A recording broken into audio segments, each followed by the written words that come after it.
नमस्कार, मी सहयोगिता आणि आपण पाहत आहात विदर्भ सत्यजित लाईव्ह न्यूज। पाहूया आजची विशेष बातमी।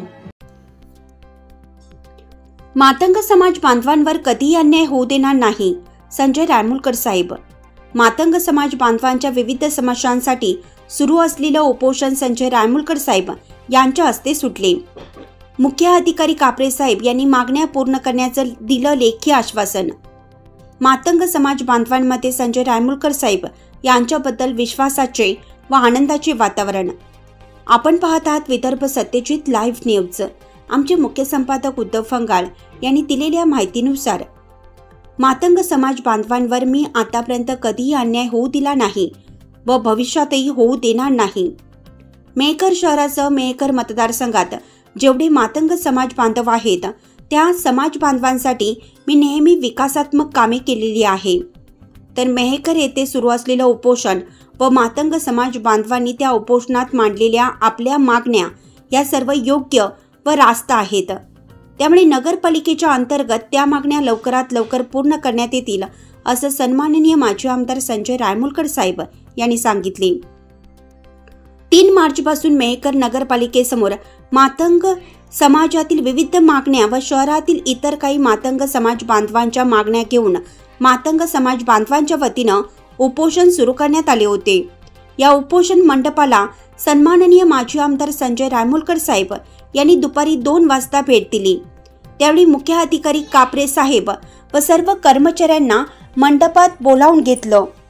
दुपारी सविस्तर चर्चा करण्यात आली।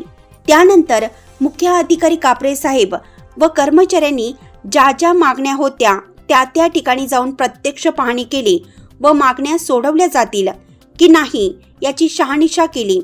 तर यामधील बहुतेक मागण्या या नगरपालिकेअंतर्गत असल्याने त्या पूर्ण करण्याचं आश्वासन मुख्य अधिकारी कापरे साहेब यांनी दिले।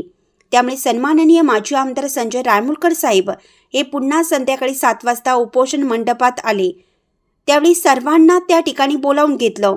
यावेळी मुख्य अधिकारी कापरे साहेब व कर्मचाऱ्यांशी सन्माननीय माजी आमदार संजय रायमुलकर साहेब यांनी सविस्तर चर्चा केली व उपोषण मागे घेण्यात आले। यावेळी मातंग समाज बांधव मोठ्या संख्येने उपस्थित होता।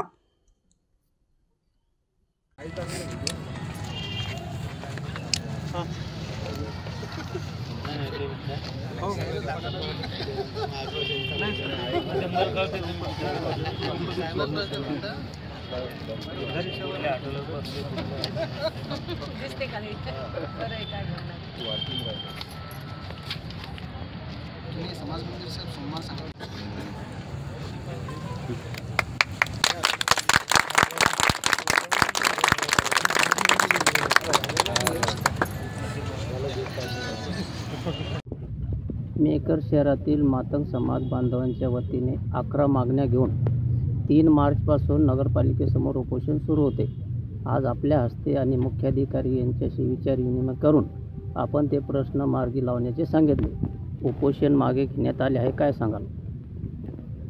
सकल मातंग समाज संघटनेच्या वतीनं आमचे मित्र प्रदीप किल्लारे यांनी गेल्या 3 तारखेपासून त्यांच्या विविध मागण्यासाठी नगरपालिकेसमोर उपोषण केले आणि त्यांच्या मागण्या पाहिल्यानंतर त्या रास्त मागण्या आहेत। कुठंतरी स्मशानभूमीचा महत्त्वाचा विषय मातंग समाजाचा श्रद्धेचा असलं का आपल्या इमानबाड्यावर आपल्या नागीर बाबाच्या चबुतऱ्याचा विषय असेल, आपल्या स्मशानभूमीत झालेलं अतिक्रमण असेल, त्या काही त्यांच्या मागण्या पूर्ण रास्त आहेत। त्याच्यानंतर कत्तलखान्याचा विषय, त्या अनेक मागण्या घेऊन गेल्या 3 तारखेपासून हे उपोषण या ठिकाणी सुरू होतं आणि कुठंतरी या मागणीच्या माध्यमातून आणि ज्या काही मागण्या त्यांनी या ठिकाणी घेऊन उपोषण करतायत त्या रास्त मागण्या होत्या। प्रशासन आणि स्थानिक नागरिक याच्यामध्ये समन्वय घडून सन्माननीय शिवमहोदयाला आपण तशा सूचना दिलेल्या आहेत आणि कुठल्याही परिस्थितीमध्ये या मागण्यासंदर्भातल्या जे काही निवेदन होतं त्या संदर्भातलं देखील त्यांनी आम्हाला आश्वासन या ठिकाणी दिलं आहे। मी स्वतः त्याच्यामध्ये लक्ष घालून त्या लवकरात लवकर कशा निकाली निघतील याचा प्रयत्न शासनाच्या माध्यमातून, नगरपालिका प्रशासनाच्या माध्यमातून आणि सर्व आपल्या उपोषणकर्ते आणि त्या ठिकाणचे स्थानिक नागरिक यांना विचारात घेऊन कुठल्याही व्यक्तीला किंवा नागरिकाला त्या ठिकाणी त्रास होणार नाही.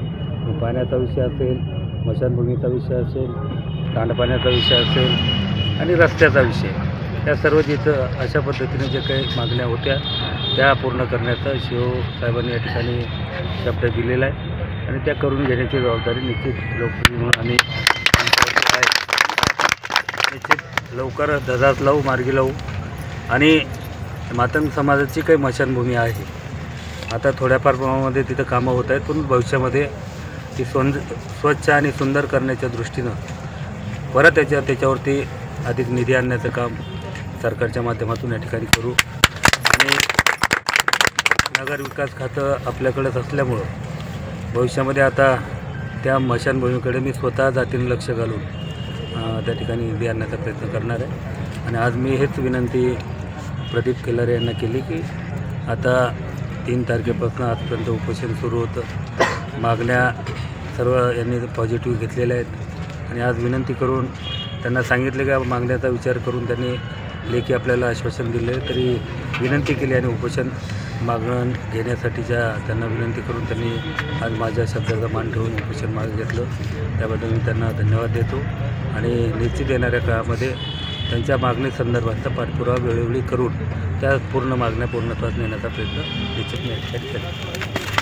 मुख्याधिकारी साहेब, यांच्या 11 मागण्या होत्या. 11 मागण्यापैकी किती मागण्याची अंमलबजावणी या 2-4 दिवसात 8 दिवसात होईल आणि किती मागण्या शासन स्तरावर होतील? ते सर्व मागण्या आपण आपल्या स्तरावर पूर्ण करत आहे. तसंच आपण त्यांना लेखी दिलेले आहे, त्यानुसार कारवाई करण्यात येईल.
बातमी आवडल्यास लाईक करा, शेअर करा आणि सबस्क्राईब मात्र नक्की करा.